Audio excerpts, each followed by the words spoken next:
Welcome back to the Backyard Professor Responds videos. Tonight is a very interesting evening, at least it's going to be for me.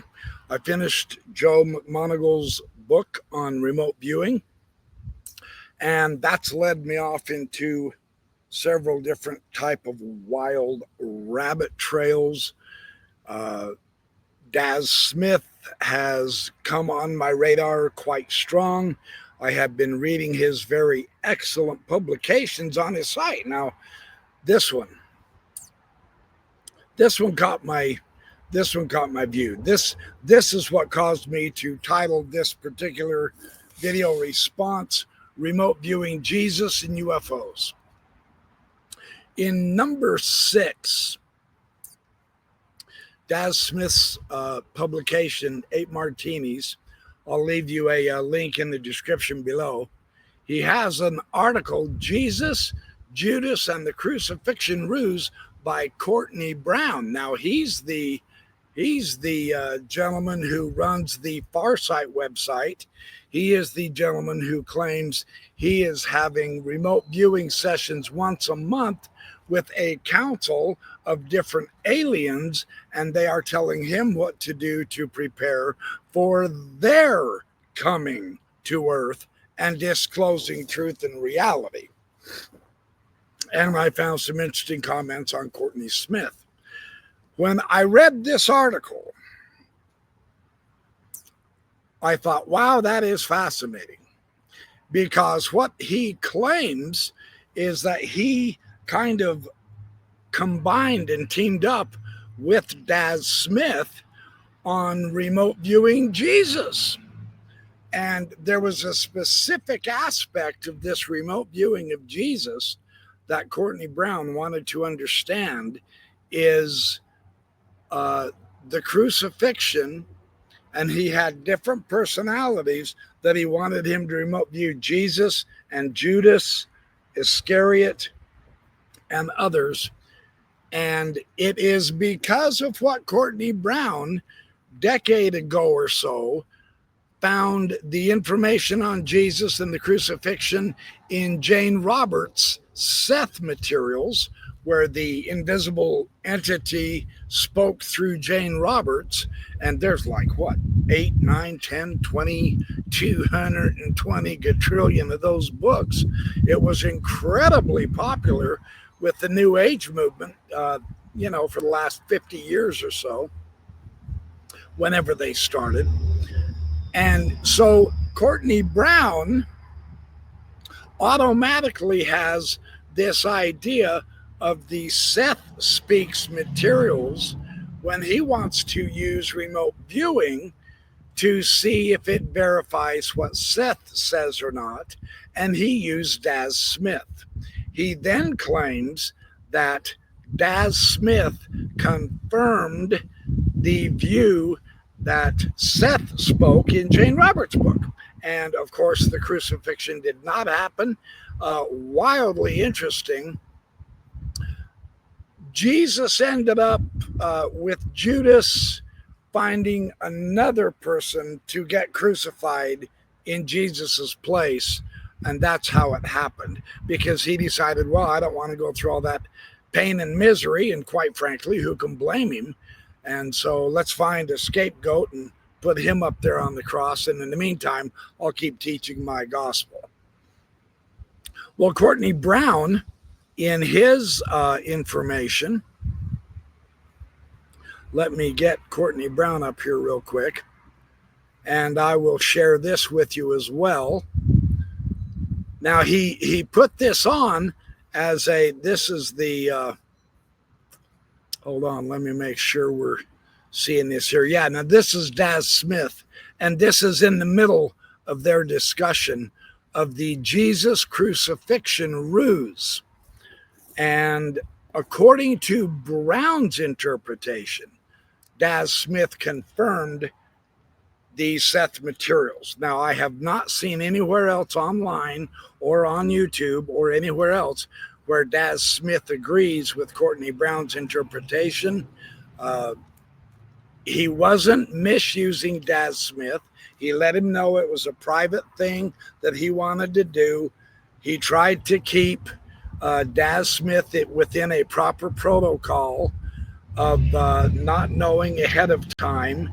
And yet the comments in Courtney's video here are extremely revealing, because other remote viewers came on and watched this particular interpretation of Jesus through remote viewing, and they disagreed with the protocol that Courtney Brown had used in order to arrive at what appeared, and I watched it, and it does appear to me as well, that Courtney Brown already had an answer that he wanted to arrive at. And this is not to disparage Brown, but this is one of the hazards of, sincerely, remote viewing. You can't front load, what they call front load. You can't give any clues or hints or anything. We don't know exactly. Courtney Brown swears he did not front load it. Daz Smith is a very credible remote viewer. It doesn't reflect on him.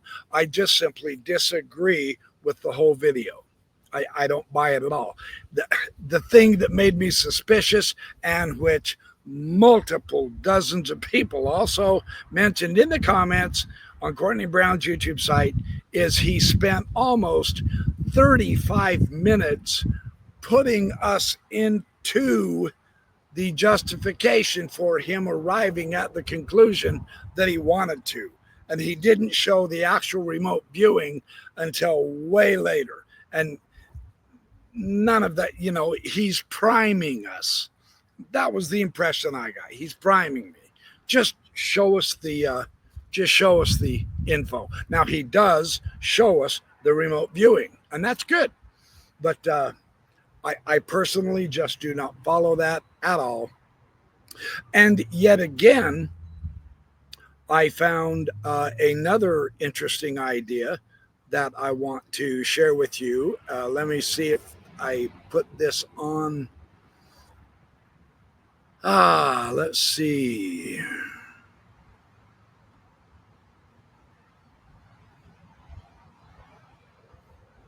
Oh, no, that's the Paul H. Smith. That's not the one I want to do. Well, let's go to this one. Jimmy Atkins. Now, this guy is funny. This guy is funny, and he's exciting. But he's very Christian. Now, what's interesting is Jeffrey Mislove of New Thinking Aloud, who has exquisite interviews with exquisite guests, and I will share some clips from his interview with Paul H. Smith, another world-renowned remote viewer, whom someday I hope to have on the show. I bought his book at Contact in the Desert, and he told me he would be willing to come on my show, which is very cool. But Atkins has another interview where Mislove is talking to the world's great remote viewers, and you can see him up on the stage, and he asks them a question, and Lynn Buchanan responds to the question. I thought that was really interesting. Daz Smith is not the only one who has remote viewed Jesus. Let's take a look at this. Lynn Buchanan's reply. So I'd like to begin by posing one question, which I hope all of our panelists can begin to answer, which is, in your experience working in the paranormal domain, is there one experience that really stands out for you as having had a transformational impact on your life? There are just hundreds of things. I think the thing was that changed your life. Was that it? Probably the one that changed my life most. There's a thing. Is this clear? Okay. There's a thing in controlled remote viewing called bilocation, where according to Ingo, you're both at the site and in the training room at the same time. You can go a little one past that if it gets severe and you can't tell that you're not at the site. It gets that severe. And it was a practice session. As I remember, which may be faulty, Bill Ray was my monitor. And he gave me basically a personality assessment type thing where you assess a person's personality. And in this session, I was expecting a bad guy, Idi Amin or something like that. And in this session, I realized this guy isn't one of the bad guys. This is a good guy. And I kept on and on and on. And I think my entire summary for that session was, whatever evil you think this guy did, he didn't do it. And in that session, I had that, what I call perfect side integration. And I was standing right in front of this guy, and he looked like a little Jewish guy to me. He was in a modern business suit, and he never spoke to me, but he looked around at me, saw me there, which is totally unusual in CRV. And he gave me this smile that just told me, hey, I accept you, you're here, and all that. And all of a sudden I knew that whoever this guy was, whatever I had done bad, he'd seen worse. Whatever I'd done good, he's seen better. But he just accepted me as being there, he just accepted me. And so I came out of the session, and I asked my monitor, I said, whatever evil you think this guy did, he didn't do it. And he opened the envelope, and our director had hand scribbled on a piece of paper, Jesus. And what I realized is, from that session, whatever evil I've done, he's seen worse. Whatever good I've done, he's seen better. But he accepted me. And that changed my life. And before we go, just one more reminder that if you like what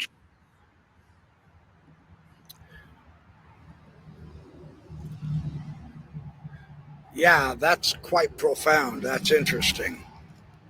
So my takeaway from this is Jesus is accessible. The historical Jesus in the past is accessible through remote viewing. And I'm leery of that personally.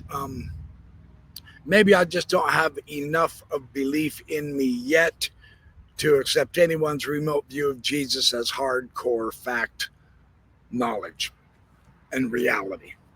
And I'll explain why right now, in fact, because again, Jeffrey Mishloff had an interview with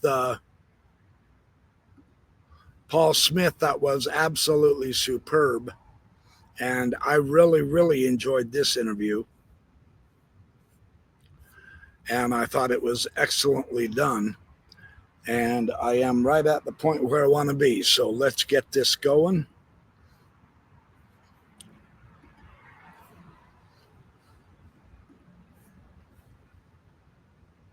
Good. Okay. So one of the problems with remote viewing coming to the public is that everybody felt the pull of these ways to use remote viewing. And so we have all kinds of people remote viewing aliens and conspiracy theories and all of these kind of anomalies and things, and then declaring they found the truth about them. Yeah. But you can't do that with remote viewing if you don't have some kind of confirmation, because fantasy is a significant element in remote viewing, particularly when you're doing fantastical things. And so the most you can say if you remote view an extraterrestrial base is that this is what you perceived, and this much of it may correspond with something somebody else has said or done. But this stuff over here, you have no confirmation for, so it's just the jury's out. It may or may not be true. That's the most you can say. Mhm. But you get people who are absolutely convinced that that's exactly right. And so they build these whole houses of cards, imaginary houses of cards, about what's going on in outer space with aliens and galactic civilizations, all that stuff, based on really nothing that's concrete. Yeah. Well, there you have one of the real hazards, not just of remote viewing, but I suppose of popular interest in psychic phenomena and parapsychology in general. Yeah. There's this kind of will to believe. Yeah. And the more sensational and exciting it is, the more inclined you are to believe it. And this is not new in human psychology. I mean, we see this in the Salem witch trials. We see this in all the superstitions throughout the ages. Now, that is a most important point that I want to emphasize. We walk a fine line when we begin doing remote viewing or even learning about it. To help it work, you have to believe it, that it's real. And yet, this will to believe can be abused and misused into getting into all kinds of really crazy sensationalism. And that is why it's mocked by the scientific paradigm of the Western world. Now, what the Western world scientific paradigm is ignoring, and I am seeing more and more of this, the more I look into this through the books, the videos, talking to other people,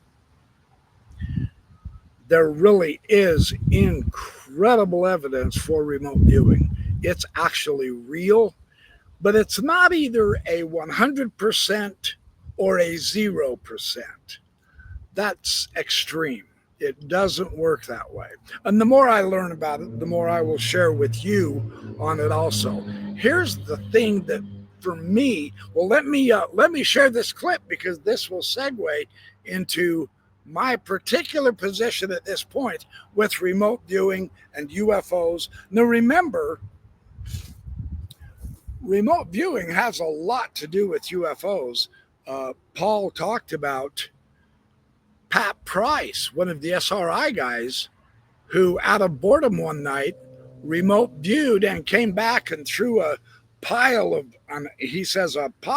papers on Hal Puthoff's desk the next morning. And he said, I was bored, I couldn't sleep, so I remote viewed everywhere around the world. I traveled around the world and I found 4 alien bases here on Earth of the UFOs. So remote viewing does work with UFOs. Apparently, there are always cautions that we all have to be involved with, but let's hear what he finally says in the final run.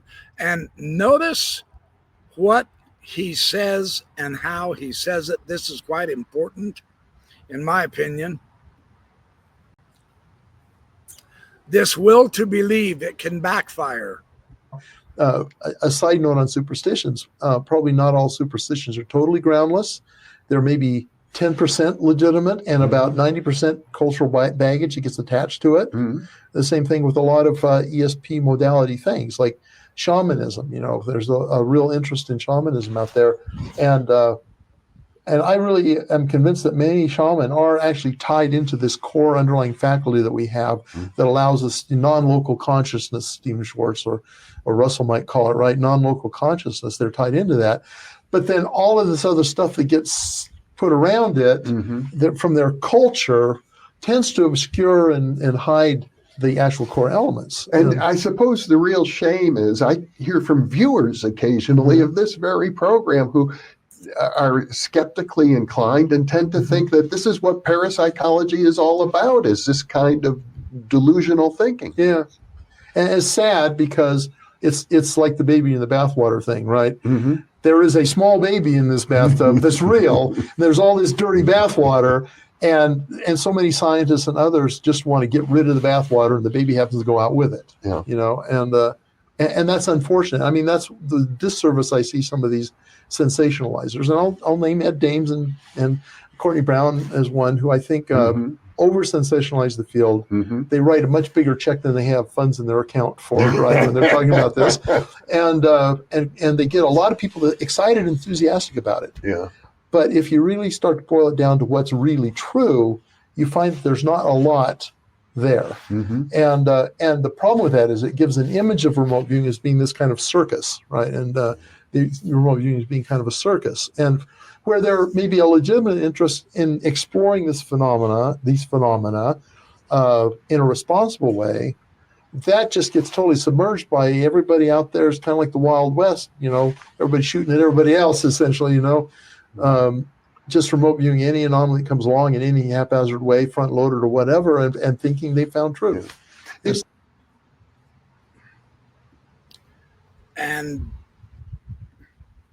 And that is a lesson for all of us who are interested in this fabulous topic. And I do believe in one way or another, every really good remote viewer that I've ever been reading so far or been watching on YouTube has said that also. There are so many YouTube videos now out there who are over dramatizing and over sensationalizing the remote viewing, and yet there really is a core of really sensational and dramatic remote viewing hits that are legitimate. And now the other thing that we need to keep in mind is, basically speaking, this has been going on now for 40 years maybe. Now the government program, the secret government programs that Ingo Swann and Hal Puthoff and Paul Smith and those came out of have only been 20 years, 25 years, and then they were shut down in the late 1990s. So it's not like this is a full-fledged total industry. Just because Isaac Newton died and science existed for 20 years after that doesn't mean we had the whole totality of science. We are 450 years down the road from him, and we are still learning so many staggering, breathtaking things in science, cosmos, biology, quantum physics, that we can't even keep up with it. Perhaps the same projection would happen with remote viewing, but essentially it is in its infancy, and we have to keep that in mind too. It's never 100% accurate. This is not prediction as such, or prophecy as such. It is remote viewing, and like I said in my video yesterday, the mechanism I think we're safe, and this is speculation, of course, but the mechanism we think that helps remote viewing occur is this underlying, I'll call it a grid net, Indra's net, the Akashic record, this underlying universal conscious substrate that apparently we can tap into. That would be the basis. And we are very, very new at exploring that particular philosophy as well. It's not a well-liked, overly sought-after philosophy because it really does undo materialism. It really does undo pretty much 95% of what we think is actually real. But what we think is real is working, right? Yeah. So why rock the boat? Well, if you want to know practicality, stick with today's science. It'll work. If you want to know truth and reality, you gotta expand, and there's the catch. And me, I want to expand. So thanks for watching my Backyard Professor Responds videos. And I'm not going to keep doing everything on remote viewing, but what I am discovering is extremely intriguing. I'll put it that way. And, it's not a quick, I know there's a lot of videos out there. I've watched several of them today that say, quick 10 minutes and bing, bada, boom, you're a remote viewer. No, that's a sales pitch. That doesn't work. remote viewing, according to those who really do have the track record, takes at least the training part of it. If you have a formal training where you're doing it every single day for hours a day, can take you up to 10 months. I simply don't have that kind of time to become a remote viewer that's going to be valid. And then from that, and that's just the training period. Then when you get out and you become a remote viewer, you know, Daz Smith says, I've been doing this for 20 years. Paul Smith said, I've been doing this for 20, 25 years. They're not just a quick weekend warrior type, okay, now I can remote view everyone's future and all that. Those kind of people who are doing that are doing a disservice, and you can certainly keep your money in your pocket away from them. Moknamagle, boy, I'm telling you, that's as bad as me saying nuclear instead of nuclear. For nuclear. Hey, I got it.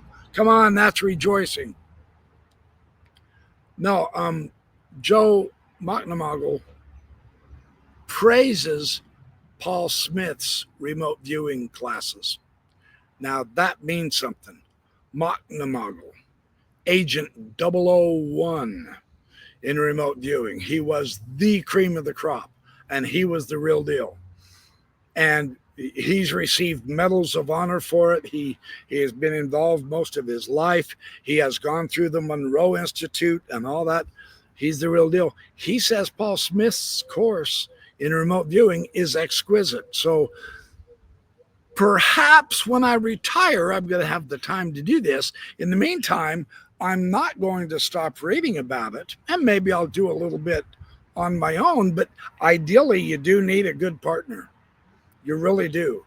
You have to approach the subject totally blind. You can't know anything about what they want you to remote view. So I'll see if I can figure something out so that I can start developing my psychic sense, as it were, before I retire. But yeah, I think I'll take Paul Smith's course. Maybe I can have him teach me through email or something, perhaps, if he's interested. So anyway, thanks for watching the Backyard Professor Respond videos. This has been a lot of fun for me. Hit the like and subscribe and the share. And you guys have a great evening.